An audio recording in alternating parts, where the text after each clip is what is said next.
항상 밝은 미소를 유지하려고 노력하던 피앙에게는 치명적인 단점이 있었습니다. 피앙은 자신이 왜 여러 사람에게 손절당하는 것인지 모르고 있었습니다. 그녀는 입버릇처럼 말하곤 했습니다. 사람들과의 관계는 언제든지 끊어질 수 있기 때문에 자신은 관계에 절대 의미를 두지 않게 됐다고 말이죠. 자세히 들어보니 피앙은 인간관계에 스트레스를 많이 받는 편이었는데 그 이유는 갑자기 연락이 끊어지는 사람들을 많이 만났고 그럴 때마다 자신이 이용만 당하고 버려지는 느낌이 든다는 것이었습니다. 그녀의 이야기만 들으면 마치 그녀가 소시오패스들에게 일방적으로 당하는 피해자처럼 느껴질 수 있겠지만 저는 무언가를 눈치챘습니다. 신기하게 그녀와 이야기를 하면 할수록 찝찝하고 안 좋은 느낌을 제가 받게 된다는 것이죠. 그녀의 이야기는 한결같이 같은 결론을 향하고 있었는데 그 내용이 뭐냐면 미래는 어둡고 대인관계는 찝찝하고 인생은 허무하고 자신은 언제나 불쌍했다는 것입니다.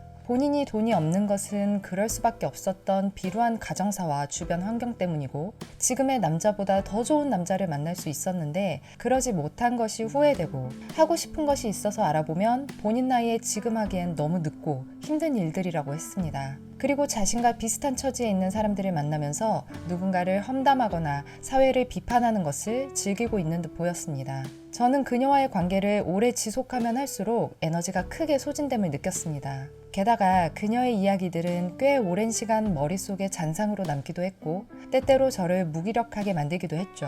그래서 저는 그녀와의 대화를 긍정적으로 마치려고 노력했습니다. 그러나 그녀는 본인이 오랫동안 해오던 대화 습관대로 누군가의 험담을 하거나 자기 연민이 가득한 넋두리를 늘어놓아야 마음이 편해지는 듯 보였습니다. 우리 주변에는 자신이 배설하는 말버릇을 가지고 있다는 것을 전혀 눈치채지 못하는 사람들이 꽤 많이 있습니다. 그들의 공통점은 말을 대변처럼 똥처럼 사용하고 있다는 것입니다. 사람은 배설을 하면 상쾌함을 느끼죠. 배설의 상쾌함은 굉장히 본능적인 쾌락입니다. 배설의 쾌락을 말에 적용하고 있는 거예요. 그런데 내가 습관적으로 말을 배설하게 된다면 내 말을 듣는 사람은 나를 어떻게 바라보게 될까요? 말은 누구나 하고 살지만 한 사람의 인생을 좌지우지할 수 있는 굉장히 강력한 힘을 가지고 있습니다. 그래서 말을 하는 매 순간 신경 써야 하는 거죠. 하지만 말을 매 순간 신경 쓴다는 것, 이거 정말 너무 어려운 일 아니겠어요? 그렇기 때문에 긍정적인 효과가 나도록 말을 조심스럽게 유연하게 다룰 줄 아는 사람은 가치가 매우 높고 존중받아 마땅한 능력을 가진 것입니다. 우리 한번 생각해 볼까요? 나에게 다른 사람의 인생을 긍정적으로 바뀔 수 있게 해주는 마법의 도구가 있다면 내 인생은 어떻게 바뀔 것 같나요? 아마도 세상 모든 사람이 탐내는 영화 같은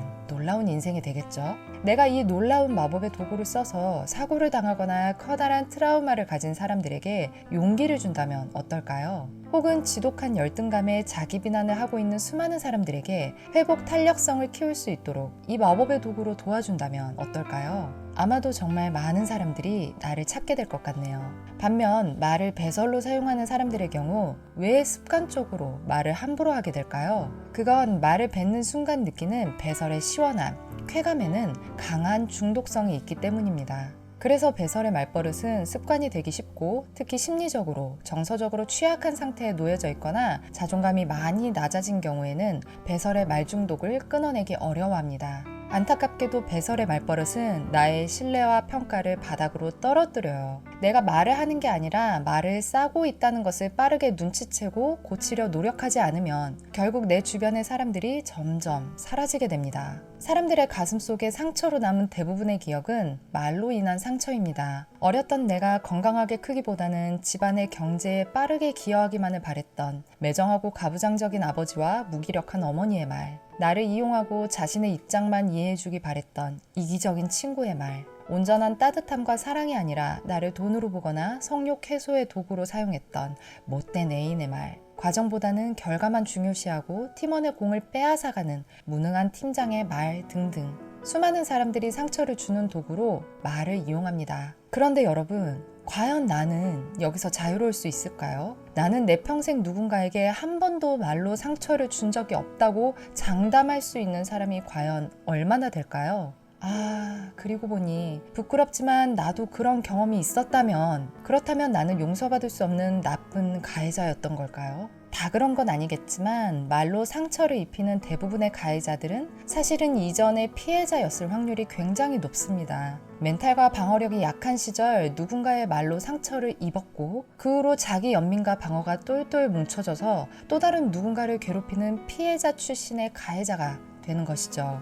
위로나 따뜻한 조언이 필요했던 과거의 상황에서 그런 걸 받아본 경험이 없기 때문에, 좋은 멘토가 되어주는 사람과 따뜻한 경험이 없었기 때문에 본인의 비루한 경험을 그대로 상대에게 전달하게 되는 것입니다. 굉장히 안타까운 일이죠. 그리고 피해자가 가해자가 되는 이런 악순환의 경험은 가정 안에서, 사회 속에서 우리 모두가 겪는 일입니다. 살다 보면 내가 억울하게 피해자가 될 수도 있고 의도하지 않게 상처 주는 말에 가해자가 될 수도 있어요. 아무도 여기서 자유로울 수 없습니다. 결국 인간은 말로 상처를 주고받는 경험을 평생 같이 하게 되는 것이죠. 그렇기 때문에 말로 상처를 주거나 배설을 하는 사람들의 태도는 용인하지 않되 그들이 그럴 수밖에 없었던 안타까운 인생의 맥락은 무시하지 않아야 하는 겁니다. 그리고 지금 그 사람이 말로 배설을 할 수밖에 없는 심리적으로 깊은 자기 연민에 빠져 있을 수도 있어요. 그러나 부정적이고 냄새나는 배설의 말은 듣기가 매우 거북하니 우리가 계속 들어줄 필요가 없겠죠. 그런 말들은 듣는 사람의 에너지를 너무 많이 소진시킵니다.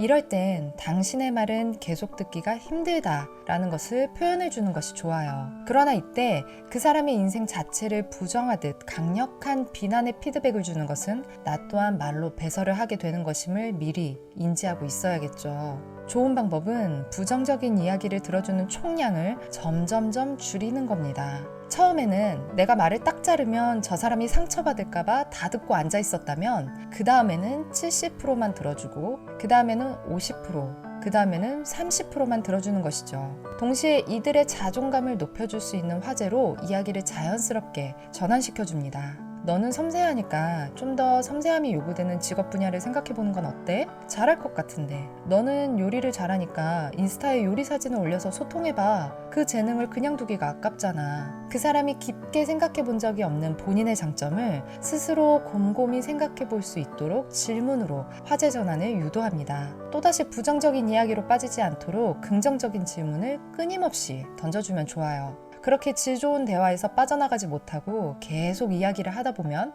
자기 연민이 점점 사라지고 자신의 인생이 꽤 괜찮게 느껴집니다. 이렇게 우리는 부정적인 이야기를 하는 사람들을 좋은 방향으로 유도하면서 서로 공존해서 살아가야 합니다. 인생은 내 맘대로 되지 않기 때문에 나 또한 저 사람처럼 부정적인 캐릭터가 되지 말란 법은 없어요. 그러나 내가 부정적일 때 누군가 나의 연민을 따뜻하게 포용해주며 긍정적으로 대화를 이끌어준다면 그보다 고마운 사람 또 있을까요? 물론 이것도 내가 에너지가 있고 받아줄 힘이 있을 때의 이야기입니다. 만약 나에게 그런 힘이 전혀 없고 대응할 의지가 없는 상태라면 배설의 말을 계속하는 사람은 가족이라도 거리를 두는 것이 현명해요. 중요한 것은 자기 연민과 자기 방어가 가득한 배설의 말들은 사실 따뜻한 관심과 포용이 굉장히 필요한 상황이라는 것을 나타내는 간절한 외침일지도 모른다는 겁니다. 네, 오늘의 이야기는 여기서 마칠게요. 다음에 또 만나요.